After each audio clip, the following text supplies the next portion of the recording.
Ghosts is a comedy TV series about a woman who inherits a very old mansion from a recently deceased distant relative. However, after taking a bit of a tumble, she discovers she can now see ghosts, specifically the various ghosts who are stuck haunting her newly acquired home. Now, if you've actually been looking at the screen, you might have noticed that I've been showing you two completely different casts for this premise. That's because Ghosts has both a UK version and a US version. Wahoo! Lots of times, America and Britain will take each other's ideas and make their own versions of it. The most famous example being The Office, where the UK version starred Ricky Gervais, and the US version starring Steve Carell. It's not always just the UK though. We also did our own version of the popular New Zealand story, What We Do in the Shadows. Anyways, I've always wanted to watch the UK version of Ghosts, because I watch Taskmaster, and Lolly Adefobe, Charlotte Ritchie, and Kyle Smith-Bino are all hilarious. And I wanted to check out a show where I can watch all three of them perform together. But unfortunately, the UK version wasn't airing anywhere in America for a long time. It only just recently popped up on streaming services here. But I could still check out the US version. But like I said, the UK version recently became available for me to watch, and I got curious as to how the two different shows tackle the same ideas. After all, not everything was going to be an exact one-to-one with the original UK story. If you've seen the two different versions of The Office, you know just how vastly different they can actually be. So I wanted to compare the two different versions of Ghosts. Let's take a look at their first few episodes to set up the world and characters, to see what they all really do differently, and see who does it better.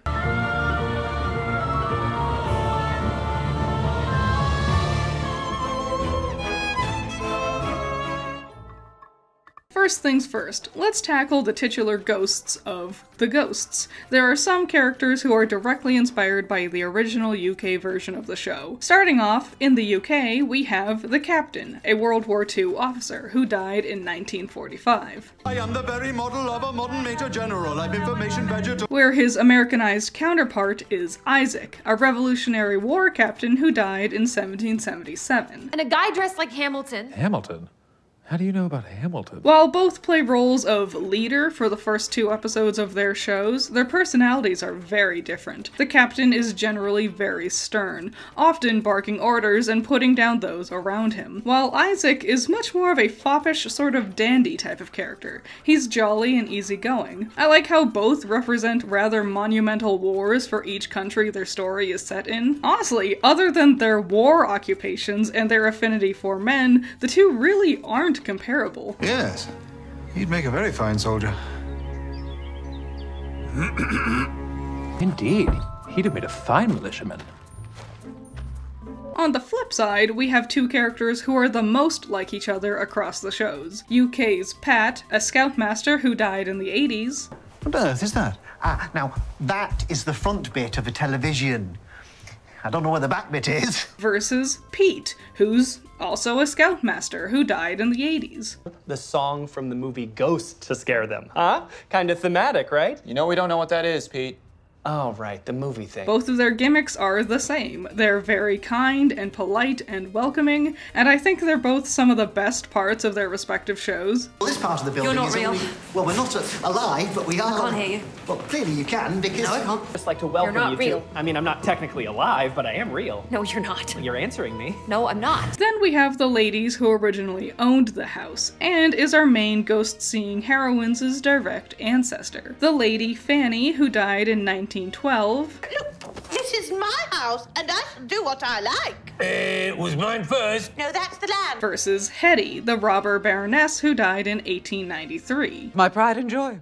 Now it could get sold to God knows who. Murderers, perverts, Irishmen. While they both have some similarities, primarily hating their husbands for cheating on them in their life, their actual mannerisms are pretty different. While both are proud and haughty, Fanny tends to badger Allison and Mike much more in the pilot episodes. Break it up, you oaf. I refuse to spend eternity in the company of a halfwit. Meanwhile, Hetty actually takes a quick liking to Sam, since she is her descendant and wants to keep the mansion in the family. Hetty honestly doesn't even engage with Sam or Jay much in the episodes. She instead is much more exasperated by the other ghosts around her, primarily Flower. They're not talking about hugs from actual bears. Can you please stop talking? I'm trying to sleep. Then there's the oldest ghosts on the properties, starting with Robin, a caveman who died in 10,000 BCE. A box, the move, got a wheel.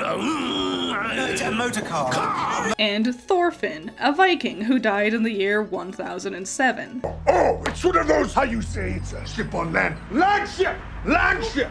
Both have the ability to manipulate electricity because they died by being struck by lightning. Robin is surprisingly intelligent but has an underlying brutish tendency, while Thor is much more violence-driven. Honestly, he takes up a lot of that unrelenting warfare mindset the Captain had from the UK version. Chop the legs off! Hang them from trees! Okay. Between the two, I prefer Thor though. Robin's fine, but his ooga booga talk is just really not funny to me. One time, yes, but it was a bear.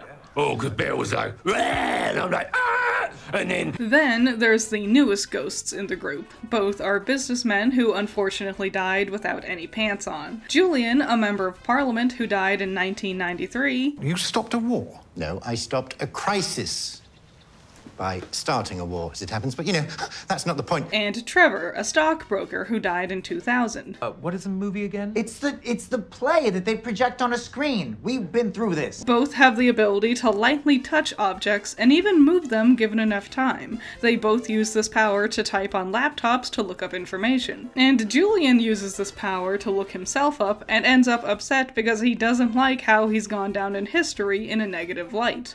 Every person on the planet just thinks of me as the weirdo MP who died in some sex scandal. That was you! Trevor, on the other hand, doesn't have this sort of thing. Instead, that plot point has shifted over to Isaac, who's bummed that his rival, Alexander Hamilton, is highly renowned while he's literally a footnote in history. My life meant nothing, whereas my rival is known to this day.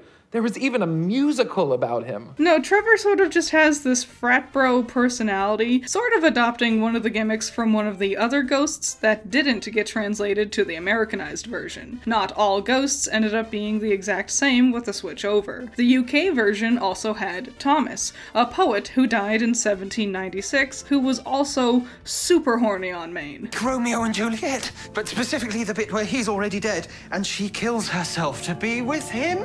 His non-stop horny behavior was readapted into Trevor, though while Trevor definitely comes across as a skirt chaser, Thomas goes a little too far into full pervert territory. Oh God. Thomas? What? I wasn't looking.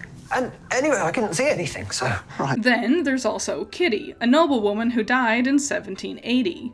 I always thought that was an owl. An owl? Do you know what an owl sounds like? Well, no, I don't think so. Alongside Pat, Kitty is the other kindest ghost in the ensemble, though she's also a tad ditzy, and she's cute and precious, and I loved her instantly. Fine, then I'm not letting you go in my canoe.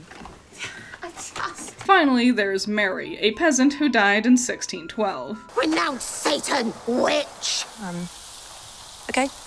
Yeah, that's probably done it. Mary doesn't seem to be all there. She also has the ghost ability that when someone walks through her, it smells like something's burning, because she was burned at the stake. Isaac has a similar ability, but when people walk through him, it smells disgusting because he died of dysentery. There's a couple of side characters in the cast, including a little girl who can sing ominously into the land of the living, a whole basement filled with plague victims, and a headless nobleman from the 1500s. Meanwhile, the Americanized version has its own unique cast of characters, including Alberta, a lounge singer who died in 1928. I should sing something to ease the transition. Or perhaps don't make this all about you. Amazing grace. She's sassy and quick-witted with her comebacks, but also is a beaming source of joy. She's a treasure. She also very quickly introduces the idea that she might have been involved in a whirlwind murder thanks to her bootlicker boyfriend, which instantly made the circumstances of her death super intriguing compared to everyone else's. My death, like my life, was spectacular. Had to be. No way I went out from something born like a busted ticker. Then there's Sasapis, a storyteller from the Lenape tribe who died in 1513. We can't let these invaders take our land. Do you hear it at all? Do you hear the words that you're saying? Sass likes to gossip and engage in drama. He's got a dry, sarcastic personality that's a nice change of pace compared to everyone else's more exaggeration-prone behaviors. Last, there's Flower, a cult follower slash bank robber who died in 1969. Remind me of this couple I was married to when I was on the commune, and a little of this couple I was married to when I was in the cult. Flower is also not all there, thanks to being permanently stuck high, thanks to being on shrooms when she died. She's sweet and lighthearted, if a little bit one note with her jokes. Be worried about my blood pressure. Luckily, didn't turn out to be a problem. Oh, what happened?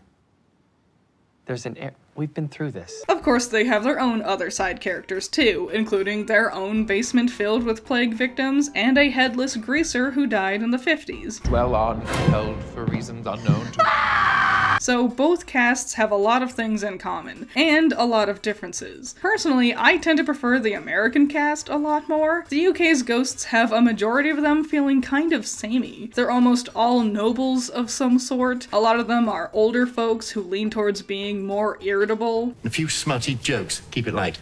Oh, God spare me. While the American ghosts have much bigger variety of ages and occupations from when they were alive, which leads to a bigger variety of different conversation topics and personalities in general. It's actually delightful. Oh. That's divine. Oh, let me hit that. I would enjoy if it's... Is that the sage or is that her? Reminds me of Torch Village. But it's not just about the ghosts in this story. It's also about the people who have to live with the ghosts. The Livings are the couple who inherit the mansion, UK's Allison and Mike versus America's Samantha and Jay. And quite honestly, there's a ton of differences between them. The UK version has the two both instantly on board with renovating the mansion into a hotel. It can make money for some hotel chain, then why not make it work for us? We could give up our jobs. Yes? We could do this full time. Okay, yes. Where the US version, Samantha is all for renovating it into a bed and breakfast, while Jay is more opposed to the idea. Yeah, we're not moving into a 300-year-old house in the middle of nowhere, because that would be... Right, Sam? The US version also sets up their professions outside of their renovation project right away. Sam is a freelance writer for news articles, and Jay is a chef. We don't really get a hint of that with Mike and Allison in the UK version. Instead, we see how they're not too happy with their living conditions, stuck in tiny flats with crappy neighborhoods that they can barely afford. So it does make sense why they'd be all on board with renovating the mansion. There's not much else for them anywhere else. While with the US version, it makes sense why Jay would want to stay in the life they already have. Now, honestly, between the two of them, the UK's couple is easily the much funnier duo.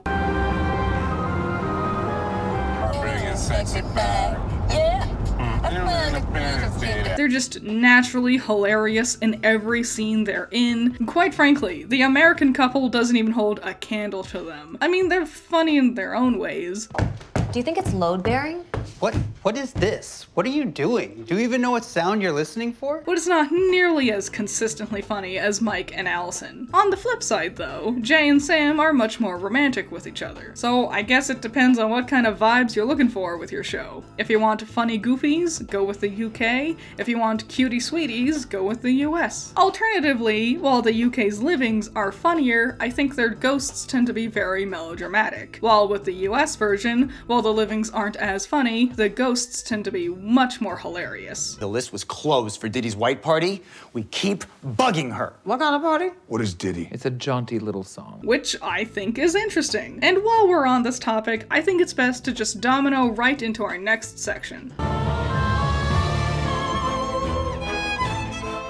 Now, I already gave a plot summary in the beginning of the video, and by all means, the broad strokes are the same as each other. Inherit house, have a near-death experience, sees ghosts. But there's also a lot in between that differs from the shows. Let's start with episode 1. First, like I said with the UK version, they're both on board with the idea of renovating the hotel right away. So they kind of don't really have anything specific to do during the episode. They get the house, they show up to the house, they go about their time trying to fix their house, Allison gets hurt. Meanwhile, with the US story, the main plotline of episode 1 is Sam convincing Jay to open up the B&B with her. We just do what you want? If we're both going to be making some big crazy move, then we should at least both be able to agree on it. After Sam falls down the stairs, it convinces Jay to take that risk and do something crazy with their lives and try to renovate. And I like the mini conflict here a lot better. It does a better job setting up the dynamic of these characters and makes it feel like there's actually stakes in the show. Both shows' first episode ends with the husbands getting loans to start the renovation process. The UK's version, it feels like Mike is committing to the hotel idea just because he wants it, and it kind of paints him like he's an idiot. So the good news is, I took out a loan.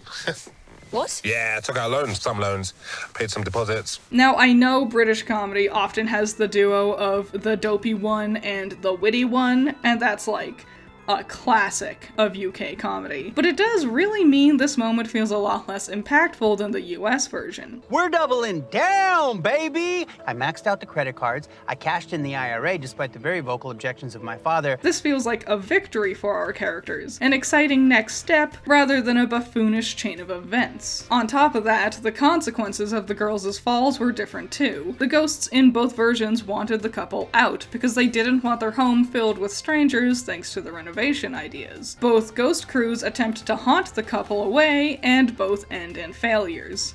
Haunting's hard, isn't it?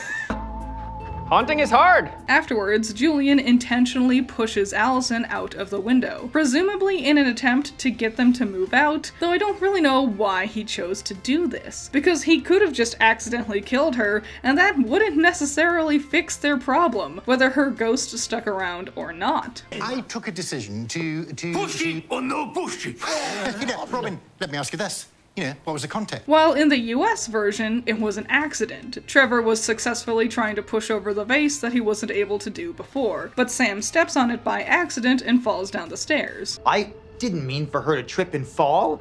You have to believe me, I would never intentionally hurt anyone that hard. I, again, prefer the American version. It paints Julian in a really negative light, having him intentionally trying to hurt her. On top of that, after Sam gets shuttled off to the hospital, we get a moment where the ghosts reminisce about their own deaths, thinking about the last time they got to speak with their loved ones, and it's a really sweet moment here. A bit of emotion to help humanize these characters. So what did the UK version have instead? Well, the UK's first episode actually has a mini-plot about Fanny jumping out of a window every night, forced to reenact her death, it seems, and it kind of annoys some of them, because her screams wake them up at night.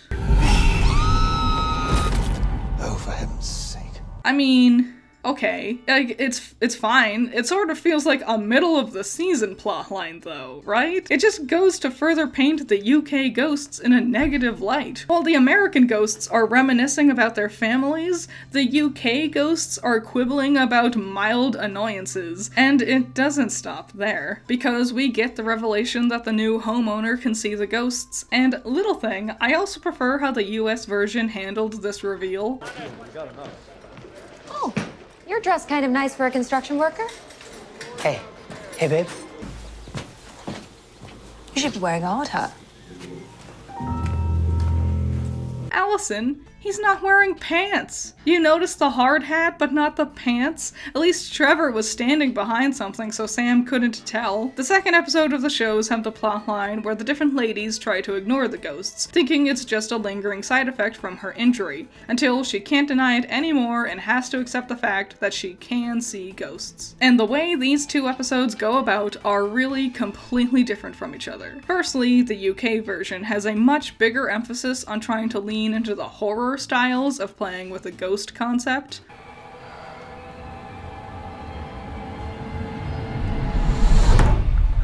The rooms are usually more darkly lit, the house and the costumes in general are more dreary and beige all around. Also, despite being in a mansion, it seems to consist mostly of small rooms and hallways. It always feels very claustrophobic, which does help lean into the idea of Allison being overwhelmed by all the ghosts around her. Meanwhile, the US version focuses more on its comedy.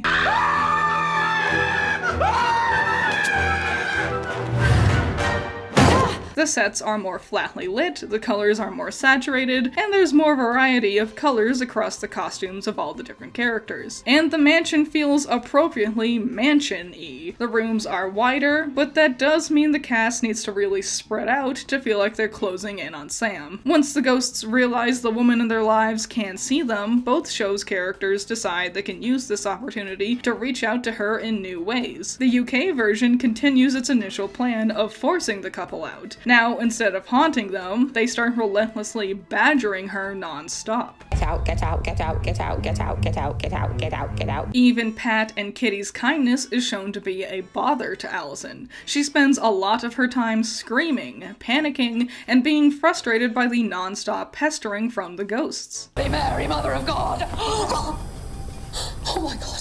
What's wrong? On the flip side, in the American version, only a handful of the ghosts want to force out the couple from the home. The majority of the cast decide they'd rather talk to Sam to try to convince her not to go through with the B&B. Not only do they realize renovations could help the mansion out a lot with its upkeep, but also they've grown attached to Sam and Jay after her tumble down the stairs. We drive them from this land! Yes! Or have a nice friendly chat! So yeah, Thor tries to scare her away, while the rest of them mostly just talk to her a bunch. And unlike Allison, who was increasingly irritated with the ghosts, Sam is much more calm and tries to rationalize her situation. I think there's something very wrong. Oh my God! What? What do you mean what? There's a bunch of zombies down here. It's really telling about the different directions the shows are going once you get to the end of each version's second episode. After seeing a ghost doctor at the hospital and coming to accept the fact that they are in fact seeing ghosts, Allison and Sam have very different responses to this. Allison is annoyed and treats it like a lose-lose situation. Back at the house, I see the same faces every day, but at the hospital, completely different ones. They're bankrupt and they can't leave the mansion, and the ghosts can't leave because of how they've died, so it's painted like a this is shit and we're all stuck together in the shit kind of scenario. Where Sam is instead thrilled with the revelation that she can see ghosts. If the ghosts were all in my head, I'd be seeing the same ones at the hospital as I do back at the house, but they're not. I see different ones in different places. She's spent the few days together with them getting to know who they are thanks to them talking to her. She instead approaches the ghost problem just like the renovations, like it's a new project to work on. Alrighty, let's talkie. Now, where was I? You were telling me about your wife. Huh? Oh, no, not you. It's a ghost thing. And I don't know, of the two, the US's attitude and ending made me more excited to see the antics with the livings and the ghosts. Sam seems genuinely excited to be able to engage with the ghosts, and they seem jazzed about this new revelation too. Where the UK's version mostly made it seem like this was going to be a chore for everyone. Allison was pissed off and miserable, and most of the ghosts were already irritable and annoyed with their living situation even before the hotel renovations were happening. So the vibes of the US one just really seems more fun to me. And yeah, overall, I definitely prefer the American version, which surprised me. I usually really prefer British shows, especially their comedy. British TV doesn't have as many sound effects and usually has a bigger emphasis on witty remarks, where American TV can have a too fast-paced editing style and can really overly rely on slapstick. Neither of these are bad by any means, but I'm just surprised by how my preferences have turned out here. But I've laid out my thoughts about the two different shows, so honestly, I'd love to just see yours. I've only covered the first 2 episodes of each version here, and if you've seen either of them, or both of them, I'd love to hear what you think. Which one do you prefer? And if you haven't seen either yet, hopefully this convinces you to check out at least one of the ghost shows. Shout out to my $10 patrons, you're all amazing. Andrew, Valhalla Knight, Chamomile, Classy Critic, Noah Perkins, Sunny Shy, Jake, Amber, Hype Man, Zero to Hero, Isaiah, Scaring Crows, Messiah Complex, Jacob, Ben's Sketchbook, The Watcher, Omega Fighter, Trash, Wild Pilot, Josh, Gino, Twisty, Juan, Bunkin Duncan, and Alpha 99. So yeah, I hope you had fun with this. It's just been on my mind a whole bunch lately, and I love comparing different shows because the way America and the UK go about their style and comedy is so different, and I think it's fascinating. So let me know what you think about either of the shows if you've watched them, which one do you prefer, and any and all thoughts and opinions, leave them down in the comments below. I would really love to see them, and I'll see you in the next one. Bye bye.